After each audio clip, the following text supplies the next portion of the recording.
So, Okay. yeah. That's from a charity match where me and my father actually got to bat together in a partnership. And yeah, we're about to fist bump there in the second picture, I think, after I've just hit a four. It is a really good shot. Well, I think he was quite impressed that day, but no, he wasn't pushy at all with us. I think you hit a four there, about 8 years old. Nice. Yeah. Oh, wow. A late cut. But no, he talked about that partnership a lot growing up. Yeah, there's a great scorecard where you have both of their names, S.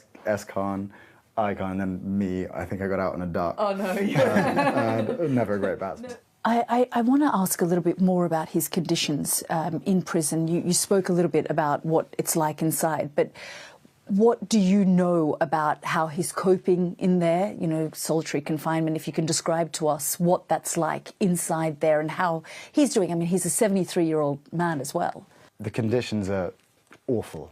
They're not bad, they're awful. It's, you know, Yeah, it's been described as a death cell, the cell that he's in, because I think inmates who have been put on death row have been put in these small cells before with barely any light. Sometimes the electricity's been cut off.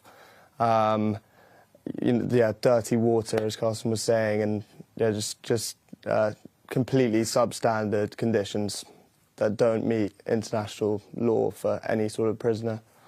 So what went through your minds when you saw the images of him that were circulating on social media, that perhaps he'd died or he'd been killed? There were all sorts of rumours swirling because, of course, there was no family contact, even though every Tuesday family members, based on the court, are supposed to see him and make contact with him, and they hadn't for several weeks.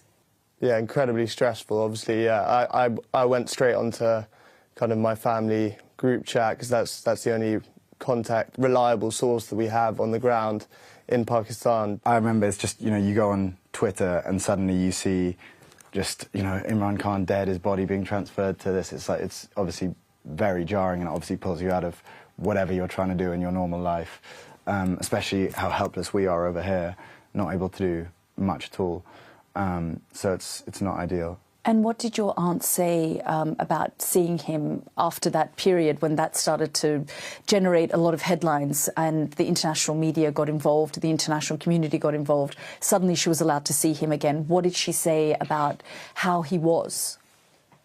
She reassured us that he was well, and yeah, he seemed healthy and well, but he was furious about the conditions he's being kept in, and he dictated a tweet, I think through her, or maybe, yeah, potentially through her.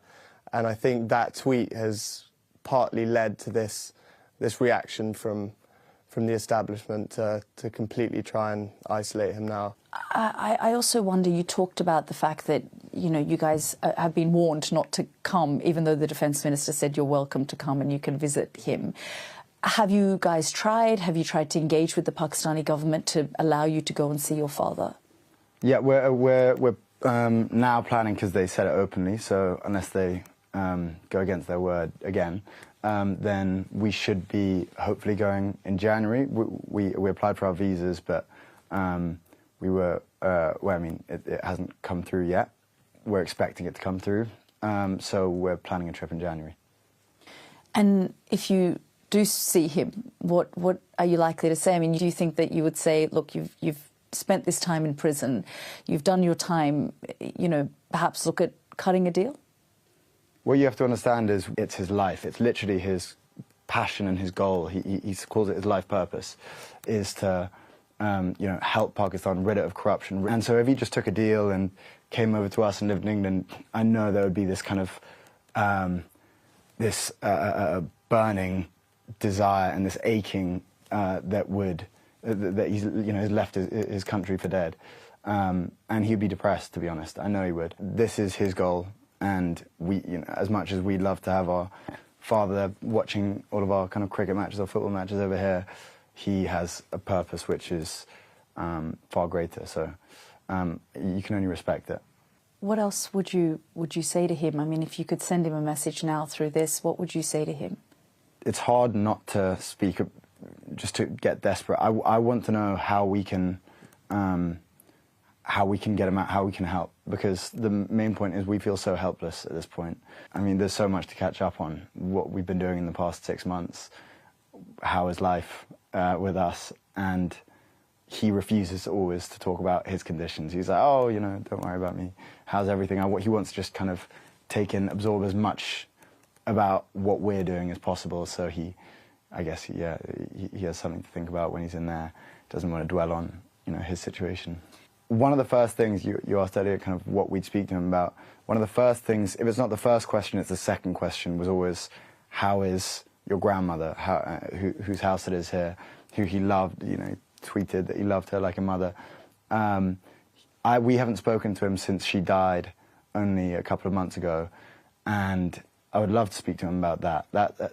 You know, he called her his mother after his own mother had passed, and their relationship was so close. So I'd love to speak to him about that. Was he critical of how you guys played cricket? He was actually quite polite. Yeah, he really wasn't. No, he wasn't at all, actually. No, he said, you know, you either have the kind of passion to be professional and then he would push us, or if we didn't want to be, then play it for fun and enjoyment. And I think he realised it was probably the latter. And we're now we've gone from, maybe back then we did love it, but not to the degree that we would play it professionally. Now we're both kind of obsessed.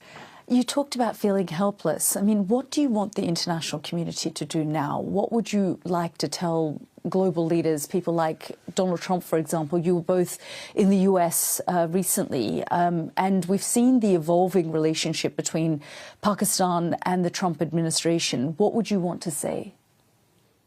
I think at minimum just to make sure that the standards of international human rights are being upheld, and right now they're clearly being violated. And democracy in Pakistan is to see how it's deteriorating, and yeah, essentially we just want to ensure that the basic human rights for our father are being respected, and implement the court orders, you know, respect the court orders, and respect the rule of law, really, and allow him to see his personal physician. That's massive, obviously. Allow, you know, basic human rights. It's those three things. And also, if possible, independent monitoring of his conditions, because we have no idea what it's like until someone goes to see him and speaks to him. So I spoke to a representative of the Pakistani government who said to me, you know, we don't have control over what the jail does and the jail staff and the treatment, and also brought up the 200+ cases of corruption against him and various other cases. How do you react when you hear that from the Pakistani government? I mean, they're all crooks. They are the lowest of the low. They'll do whatever it takes, whether it's torture, whether it's disrespecting democracy and you know, rigging an election. They'll take any sort of deal. They'll and as you see with, you know, with Donald Trump, you know, they elected him as for the Nobel Peace Prize. They'll do whatever it takes to stay in power for wealth and for control. It's the current government and the army they're laughable, and it's very, very clear to see how corrupt they are if you do the slightest digging. So there's not much you can say other than they're just it's a crooked system run by crooked people. Yeah, it's not even digging really. It's the international. I think the international media it's been pretty widely reported that the previous elections in February 2024 were rigged.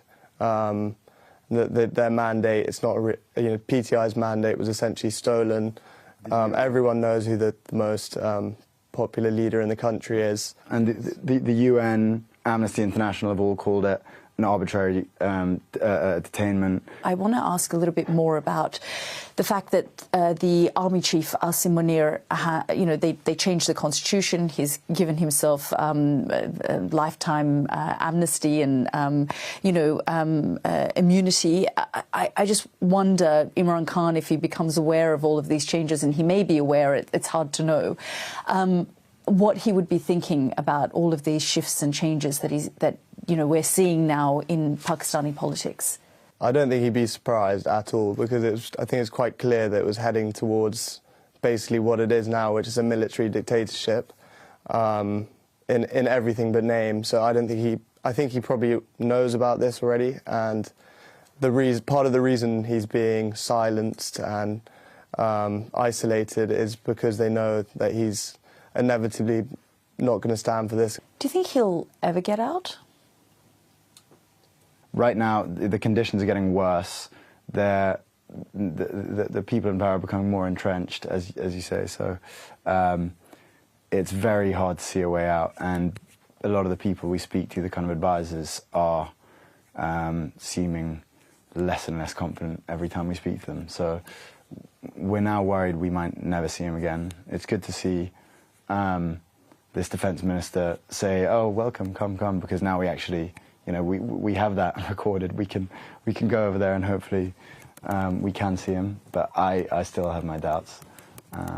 Yeah, and also the fact that he's not the sort of person who's going to make any compromises or cut a deal. So, yeah, at the moment that looks like the only easy route out. But I think international pressure is always an effective way of forcing change in these situations. I wonder on messages, what you would say firstly to the Pakistani government, and what would you say to the Pakistani people? Because, many say that they are too held hostage by corrupt governments and these authoritarians who are changing their constitution, and it's going down a slippery slope of authoritarianism. I would say to keep the faith and to keep making noise, even though the government and the establishment are trying to scare them into silence as much as possible. Peacefully protest if you can. As you say, you're stuck between a rock and a hard place in terms of how much you can do in terms of your activism. You have lobbied the UN, and the Special Rapporteur has put out a very strong statement condemning his solitary confinement and saying it's against international law. What next for you guys in terms of what you do, along these lines to try and get the word out there?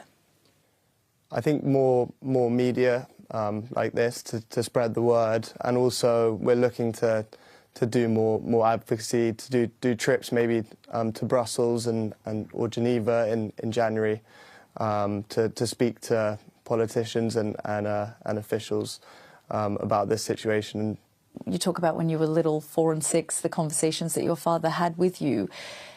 As you were growing up, did you think you would ever be in this position, lobbying for his release from prison? Because, of course, the path that he was going down was always a dangerous path, there has been no leader of the country, a Prime Minister of Pakistan, who hasn't spent time in prison since the creation of the state. It's always been that murky relationship between civilian government and the military and the intelligence agencies of the country. Did you think that you would be faced with this day? Yes, probably, realistically, because we spent, he especially, my brother, spent a lot of time asking him not to go into politics when there were kind of these dangerous characters killing people consistently. Everyone says, oh, all of these Pakistani politicians, they go to prison. This is just completely different. They're not all tortured in solitary confinement cells and staying there for, upwards of 2 years. What do you think they're afraid of? Popularity, yeah. Yeah. He's the most popular person in the country by a landslide. So the moment he's out, there's no chance they'll hold on to power. So they're desperately clinging on to it, however they can.